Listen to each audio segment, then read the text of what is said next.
자, 그 다음에요.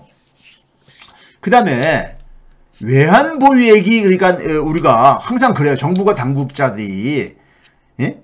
추경호나 아니면 이창용 한국은행 총재나 우리나라 외환보유액 충분하다 이렇게 얘기를 하는데요. 이건 너무나 그러니까 우리가 과거부터 항상 듣던 얘기예요. 금융위기 당시에요. 우리나라가 지금 뭐냐면 외환보유액이 세계 8위, 9위 왔다 갔다 하는데 8위, 지금 8위죠. 9월달 기준으로 8위죠. 8위인데 외환보유액이 2008년도에는 6위였었습니다. 세계 6위였었어요. 2008년도가 더 순위가 높았어요. 순위가. 예? 지금은 8위니까는 더 낮은 거잖아요. 두 단계 더 낮은 거잖아요. 2008년도보다 외환보유액 순위로 보게 되면 더 안 좋은 거잖아요. 그 2008년 금융위기 당시하고 뭐가 다른가를 지금부터 잠깐 볼게요. 자, 봅시다. 이게 2008년하고 2022년 올해하고 딱 보게 되면요. 2008년도에 어떤 일이 일어났냐면요. 2008년도 9개월 동안에요. 그러니까 2007년 12월 대비해가지고 2008년 9월 달에 외환보유액이 얼마가 줄었냐면요. 226억 달러가 줄었습니다. 226억 달러가요. 윗줄에, 두 번째 줄에 있죠. 예? 2007년 연말에 2622억 달러였는데 2008년 9월 달에 2397억 달러로 226억 달러가 줄어들었어요. 근데 올해 9개월 동안에는 얼마가 줄었냐? 464억 달러가 줄었습니다. 2배가 넘잖아요. 2배가 넘잖아요. 예? 226억 달러에 2배 하게 되면은 452억 달러잖아요. 그보다 넘잖아요. 그렇죠? 올해가 더 굉장히 빠르게 줄어들고 있는 거예요. 빠르게 2008년도보다도 예? 빠르게 줄어들고 있는 겁니다. 거기다가 뭐냐면 5월달 이후에 이 줄어든 것 중에 464억 달러 중에서 330억 달러가 줄어들었어요. 윤석열 정부에서. 이게 전체 줄어든 것의 71%입니다. 예? 71%가 5월달 이후에 줄어들었어요. 예? 그러니까 지금 걱정들 하고 있는 건데 아무 문제 없다. 이런 얘기만 하고 앉아 있으니까 당국 책임자가 예?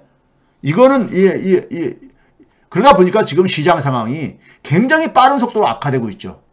정부가 지금 제가 볼 때 수습 못할 겁니다, 아마요. 예? 굉장히 빠르게 지금 그러니까 우리가 악화되고 있습니다. 자, 이거 봐보세요. 한국은행이 매달 외환보유액을 발표합니다. 매달 발표해요. 2008년 6월 말에 우리나라가 순서를 봐보세요. 중국, 일본, 러시아, 인도, 대만, 다음에 한국. 이래서 6위잖아요.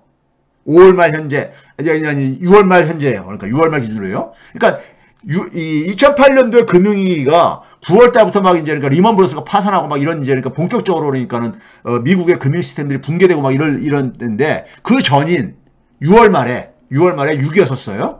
그런데 9월 달, 8월 말에도 6위였었어요. 똑같이 6위죠. 예? 외환보유액이 우리나라 6위잖아요. 그렇죠?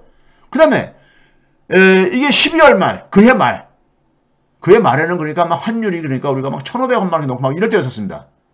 여러분 2008년 기억할지 모르겠지만요. 그때도 6위였었잖아요. 2008년 내내 6위였었어요. 외환보유액 규모가 세계 6위라고 하면서 괜찮다고 막 그랬었어요.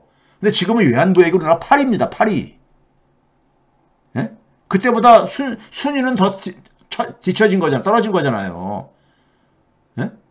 근데 그때보다 더 좋대. 자, 그 다음에요.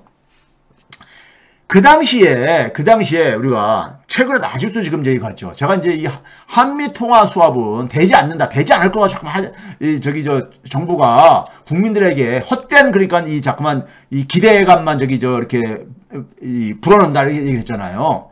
당시에 2008년도에 우리가 한미 통화 수합을 체결했었어요. 지난번에 제가 한번 소개했었죠. 이건 우리나라뿐만 아니라 14개 국가한테 연준이 그러니까 달러 수합 창구를 열어주죠. 우리나라도 그 당시에 뭐냐면은 10월 30일에 이제 이게 한국은행 보도 자료예요. 연준하고 그러니까 한국은행이 이건 중앙은행이 그 계약을 맺는 겁니다. 한국의 돈하고 미국의 돈인 달러하고 그러니까 바꾸는 거기 때문에요. 예? 이건 중앙은행의 소관 업무인 거예요. 근데 당시에 뭐냐면 300억 달러, 규모는 300억 달러로 6개월간 10월 30일부터 6개월간이니까 4월 30일까지라고 해가지고 이렇게 보도자료가 나왔잖아요. 그래서 이 한미 통화 수합 때문에 당시에 그러니까 우리나라가 이 외환위기, 환율이 막 폭등하고 그랬었는데 2008년도 말에 그걸 잠재울 수 있었다. 그렇기 때문에 이번에도 올해도 그러니까 한미 통화 수합부가 필요하다. 뭐 이런 얘기들을 하고 있는 거잖아요. 이런 얘기들을 하고 있는 거잖아요. 그런데 한번 봐보세요. 자, 이게 2008년도에 그러니까 환율 추이입니다. 환율 추이예요. 자, 2008년도 초, 그러니까 이명박 정부가 2008년 2월 25일 날에 취임식을 합니다. 2008년 2월 25일이에요. 근데 취임식 하기 전까지를 보게 되면은 맨 왼쪽 그림 밑에 보게 되면은 우리나라가 다시 환율이 원달러 환율이 한 900원 정도뿐이 안 됐었습니다. 900원 정도뿐이 안 됐었어요. 그러면서 이제 뭐냐면 본격적으로 올라가기 시작한 것이 8월 중순 넘어가면서부터 이게 올라가기 시작합니다. 9월 초에 이제 모기지, 이 정부 보증기관이니까 모기지 회사에서 그러니까 파산 이런 염려가 나오고 9월 초순경에 그다음에 중순경에는 리먼브러스가 파산하고 하면서 막 국제 금융 시스템이 막 이제 요동을 치죠. 그래가지고 쭉 올라가가지고 이게 한때 제일 많이 올라갔을 때는 뭐냐면 2009년도 3월 2일 날 그러니까는 1,570원대까지 이렇게 올라갔었어요. 900원 정도에 있던 게 한 1,570원 정도까지 올라갔었다고요. 그 당시에요. 그런데요. 아까 뭘 했었어요? 한미 통화수합을 맺은 게 10월 30일이에요. 제가 빨간색으로 써놨죠. 10월 28일 날 한 1,460원까지 이렇게 올라갔다가 한미 통화수합 맺었다는 걸로 해가지고 쭉 떨어집니다. 1,200원대까지 떨어졌는데 이게 이 약발이 한미 통화수합이 한 20일 정도뿐이 안 갑니다. 20일 정도뿐이 안 가요. 다시 환율이 치솟아 올라가잖아요. 11월 24일에는 1,500원을 돌파합니다. 네? 11월 24일은 한 달도 안 돼서 1,500원을 다시 돌파해요. 한미 통화수합까지 해결된 게 아니잖아요. 4월 30일까지인데 4월 30일 이전에 그러니까 환율이 굉장히 많이 올라갔었잖아요. 네? 통화수합은 도움이 안 됐어요. 당시에 우리나라가 2,600억 달러 정도까지 그러니까 외환부역이 있었는데 300억 달러 더 생긴다고 해가지고 이게 근본적인 해결이 되겠어요? 그러니까 이게 그러니까 잘못된 지금 이것을 주입시키고 있는 건데 없는 것보다는 300억 달러 추가로 하려고 하게 되면 심리적인 그러니까 좀 도움은 되지요. 자, 근데 제가 그래서 2008년도에 자세한 내용을 보자 이거예요. 2008년도에 한미통화수합부가 구세주였는가 이렇게 했는데 자 보세요. 다시 한번 이 환율 추이를 봐보세요. 환율 추이 조금 더 이제 이 기간을 짧게 해가지고 더 자세하게 보여드린 겁니다. 이걸 보시게 되면은 자 10월 8일 날 그러니까 한 1,400원 정도에 막 육박해 갑니다. 10월 8일이 어떤 때냐면요. 이 미국에 그러니까는 이 리먼브러스 파산한 게 9월 15일이고 10월 달에 들어가게 되면은 그것보다 이 리먼브러스가 그러니까는 투자은행 중에서 그러니까 랭킹 4위인가 이렇게 됐었고 자산 규모가 랭킹 3위가 메릴 린치라고 있습니다. 메릴 린치가 파산 이제 위기에 직면해요. 네? 뱅크 오브 아메리카한테 이제 인수시켰지만은 그러면서 그러니까 또 한 번 요동을 쳤었지요. 그리고 이제 메릴 린치가 그러니까 이게 진정 구제를 하니까는 외환시장이 좀 안정돼가지고 쭉 떨어졌던 거예요. 그런데 여전히 뭐냐면은 메릴 린치 정도 해결했다고 해가지고 해결된 게 아니다 보니까 다시 또 올라가요. 10월 27일 날에는 그러니까 아까 얘기했듯이 1,460원 정 근처까지 치솟아 올라가요. 그러다가 10월 30일 날 한미 통화수합이 이제 체결된 거예요. 10월 30일 날. 그래서 쭉 떨어지잖아요. 1,457원 정도 있던 것이 1,238원까지 쭉 떨어지잖아요. 그런데 이게 아까 얘기했듯이 11월 19일 날에 10월 27일 수준을 다시 돌파합니다. 네? 전 고점을 돌파를 해요. 그러니까 약발이 한 20일 정도뿐이 안 간 거예요. 통화수합의 약발이요. 다시 쭉 올라가잖아요. 한 달도 안 돼서 11월 24일 날에는 1,509원을 기록을 합니다. 1,509원을 기록을 해요. 그리고 나서 쭉 한율이 하락을 하죠. 이때 하락한 이유는 뭐냐면요. 자, 미국이 지금 금융 시스템이 붕괴되다 보니까 연준이 이제 개입을 이제 아주 공격적으로 개입을 하죠. 2008년 11월 25일 날, 11월 25일 날 연준이 드디어 뭐냐면 양적 완화를 시작하겠다 이렇게 발표를 합니다. 양적 완화, 돈 찍어내겠다 이거죠. 예? 돈 찍어내. 그 돈을 달러를 찍어내면 달러 가치가 떨어지는 거잖아요. 달러 가치가 떨어지는 거잖아요. 그렇죠? 그러니까는 11월 24일에 정점을 찍고 나서 고점을 찍고 나서 쭉 떨어지잖아요. 환율이요. 예, 그 다음날 연준이 양적 완화 개시 선언을 했거든요. 거기다가 뭐냐면 12월 중순에는 연준이 금리를 제로까지 내리죠. 그러니까 막 공격적으로 그러니까 막 돈 풀기를 한 거예요. 연준이 막 공격적으로 돈을 풀기 때문에 우리나라하고 통화 수업도 할 수 있었다 그랬잖아요. 그 당시에는요. 예? 통화 수업을 안 해주게 되면은 왜 연준은 돈을 공급하고 있는데 그 풀린 돈들이 해외로 빠져나갈 게 아닙니까? 해외로요. 예? 해외로 빠져나갈 게 아닙니까? 그러면 효과가 떨어지잖아요. 그래서 해외에다가도 공급을 해준 거야. 예? 제가 그렇게 얘기했잖아요. 그 당시에는요. 근데 그렇게 양적완화 한데도 불구하고 다시 또 이제 치수가 오르죠. 2009년 되면서요. 왜 그러냐면은 금융위기가 이게 그러니까 계속해서 확산되고 그랬거든요. 그래서 3월 달에 되게 되면 미국의 다우 지수가 7,000선이 붕괴됩니다. 7,000선이 6,000대까지 떨어지죠. 엄청 떨어진 거였었죠. 예? 그렇죠? 그러다 보니까는 금융시장이 그러니까 굉장히 불안하니까 이게 주가가 폭락한 거잖아요. 그러니까 환율이 쫙 올라간 거예요. 금융시장들이 굉장히 막 불안정하면서요. 예? 그리고 나서 이제 안정되기 시작합니다. 자, 그러면 이거를 보게 되면요. 연준의 금리가 공격적으로 그 당시 내렸던 저거였었고요. 이게 뭐냐면요. 우회가 원달러 환율입니다. 환율의 이 추이에 앞에 있는 그림과 똑같은 그림이에요. 밑에 있는 그림이 뭐냐면 달러 인덱스입니다. 같이 움직이죠. 달러가 강세일 때, 강세가 된다는 얘기 뭐겠습니까? 우리나라 원화 가치는 떨어진다는 얘기잖아요. 예? 그렇죠? 그러니까, 달러 가치하고 결국은 같이 움직였지, 통화 수업을 가지고 이게 그러니까 환율이 안정된 게 아니라니까요. 그럼 달러의 가치는 뭐에서 결정됐다고요? 아까 했듯이 양적 완화라든가 제로금리라든가 막 미국이 연준이 돈 공급하면서 이게 생긴 문제였던 거예요. 예? 그렇죠? 그런 점에서 통화 수합은 그냥 상징적인 조치에 불과하지 그게 기본적으로 당시에 환율을 그러니까 안정시키는 결정적인 요인은 아니었었어요. 아니었었습니다. 예? 지금 어떤 분이 지금 그러니까는 이 CDS 프리미엄 수치와 EMBI 수치에 더 두려움을 느끼게 되는데 그게 뭐 그겁니다. 사실은요. 이게 서로가 다 연결돼 있으니까요. 근데 한번 봐보세요. 우리나라가 그 당시에요. 이 금융위기 과정 속에서 원달러 환율이 어느 정도 그러니까 상승했냐면요. 60% 상승했습니다. 우리나라 원화 가치가 60%나 떨어진 거예요. 폭락한 거예요. 근데 밑에 그림은 뭐냐면요. 싱가포르 달러 가치입니다. 미국 달러하고요. 싱가포르 달러는 15%뿐이 하락 안 했어요. 왜 한국 돈은 더 많이 떨어지냐. 4배나 더 많이 떨어지냐 이거예요. 올해도 똑같잖아요. 올해도 원화가 그러니까 제일 많이 떨어지고 앉아있잖아요. 예? 뭐 금융위기라는 대형 폭탄이 터졌으니까는 이 그 강달러 속에서 그러니까는 다른 나라 통화 가치들이 떨어질 수밖에 없는 것은 있다 하더라도 왜 그러니까 이렇게 우리나라가 유독 그러니까 취약하냐 이거예요. 취약하냐 이거죠. 그렇죠? 자, 이건 뭐냐면 대만 달러. 밑에 그림은 대만 달러입니다. 대만 달러하고 한국 원화가 보게 되면 한국은 아까 했듯이 60%가 하락했어요. 원화가요. 근데 대만 달러는 16%, 싱가포르 달러하고 비슷하게 하락했잖아요. 예?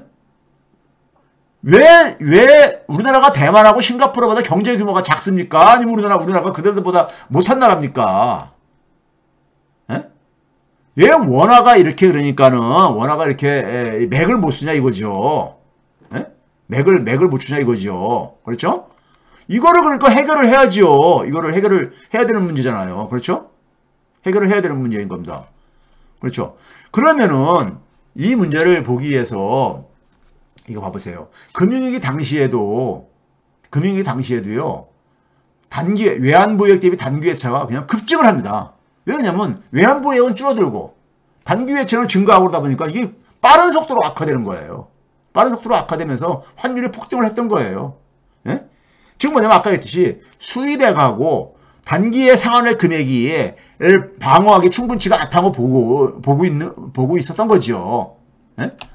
자, 그 다음에 이제 뭐냐면은 최근에 이창용 총재랑 이 추경호가 미국의 IMF 연차총회 등, 그 다음에 이제 소위 말해서 G20 정상회담이 올해 이제 연말에 그 인도네시아에서 이제 있단 말이에요. 그래서 거기에 이제 실무진들이 바로 이제 뭐냐면은 재무부 장관들하고 이 중앙은행 총재들이 이제 가는 뭐인데, 이창용 총재가 거기 가가지고 여기 PII라는 게 이게 뭐냐면 피터슨 국제경제연구소라고 미국의 싱크탱크 중에 하나입니다. 미국의 싱크탱크 중에 하나예요. 예? 미국의 싱크탱크가 굉장히 많잖아요.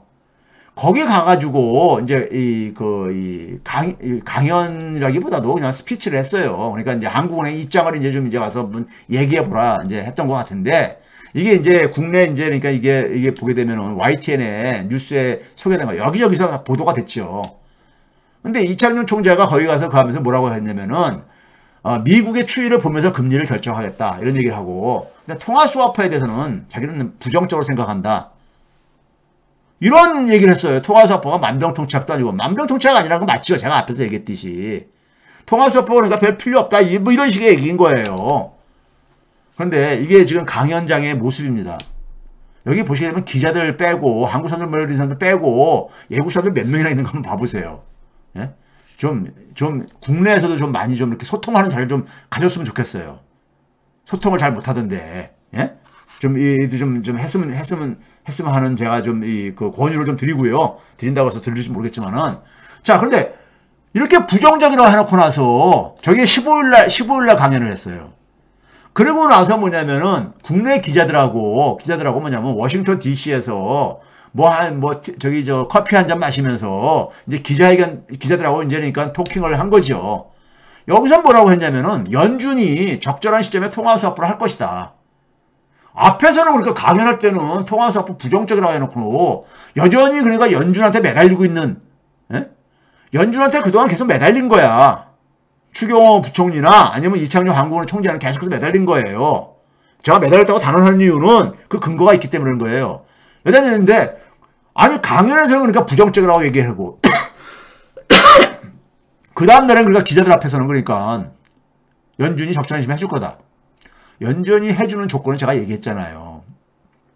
연준이 이제 이렇게다가 이제 인플레이션을 잡고 경기가 이제 그러니까 침체에 빠지게 되면 다시 이제 돈을 풀려고 할 게 아닙니까? 금리를 내리고요. 그 시점에 가게 되면은 이제 할 수가 있는 거죠. 연준도요. 통화를 공급하는 상황 속에서 그러니까는 이거를 그러니까 이제 그러니까는 같이 외환을 그러니까 달러를 공급해 줄 수가 있는 거지요. 그건 내가 언제가 될지 모르는 거잖아요. 언제가 될지 모르는 이런 상황인 거잖아요. 이거 하나만 한 소리를. 근데 왜 이렇게 말을 왔다 갔다 하냐 이거예요. 이 왔다 갔다 하는 게 처음이 아니에요. 자기가 봐보세요. 미국에 가기 전에 9월 26일자입니다. 9월 26일자에 뭐냐면은 가기 전에 뭐라고 했냐면 본인이 자기 입으로 얘기한 거예요. 동아일보 기사입니다. 한미 통화스와프 미 연준과 의견 교환 중. 아니 부정적이라고 하면서 무슨 의견을 교환을 해요? 예? 결국은 뭡니까요? 되지도 않을 거를 추진하다 보니까는 결과는 국민들한테 보여줄 수 없고, 근데 뭔가 막 잠깐 매달리는 거야. 예? 매달리는 거예요. 그러니까 계속 의견 교환 중 이런 얘기를 하고 앉아있는 거죠. 그 이전인 2개월 전인 7월 달에는 뭐라 했습니까요? 당시에 제닛 옐런이 우리나라 방문했었잖아요. 그러니까 뭐냐면 이창용이 뭐라 했냐면은 추경호하고 옐런하고가 파트너니까는 한미 통화스와프에 좀 논의를 해주길 바란다. 네?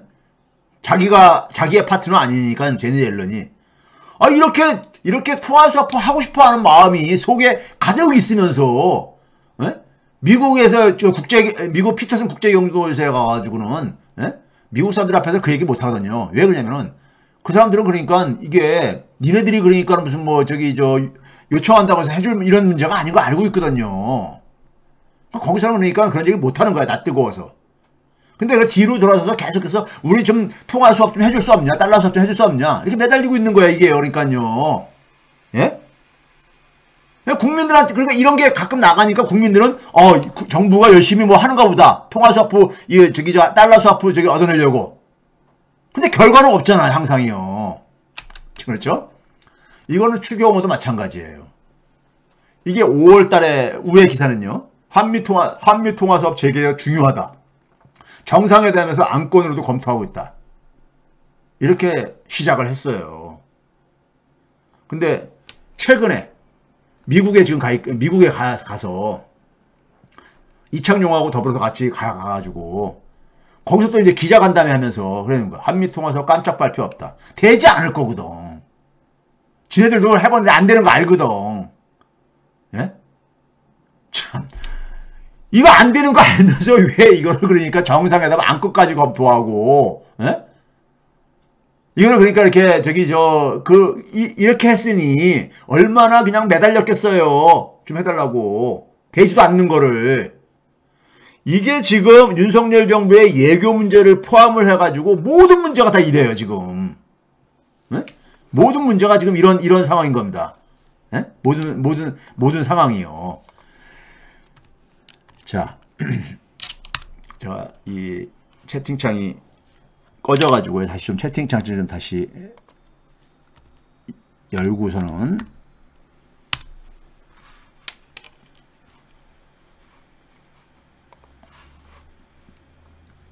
이어가겠습니다.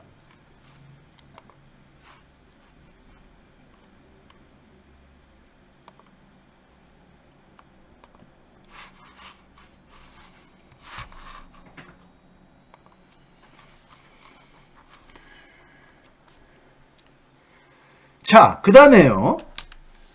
이게 뭐예요? 그러고 나서 세계은행 총재하고 사진 찍기나 하고 그러는 거예요. 추경호는 아마 그러니까는, 경제부총리 끝나고 나면은 다시 국회의원 나갈 거라고요. 예? 원래 국회의원 하다가 들어왔으니까는.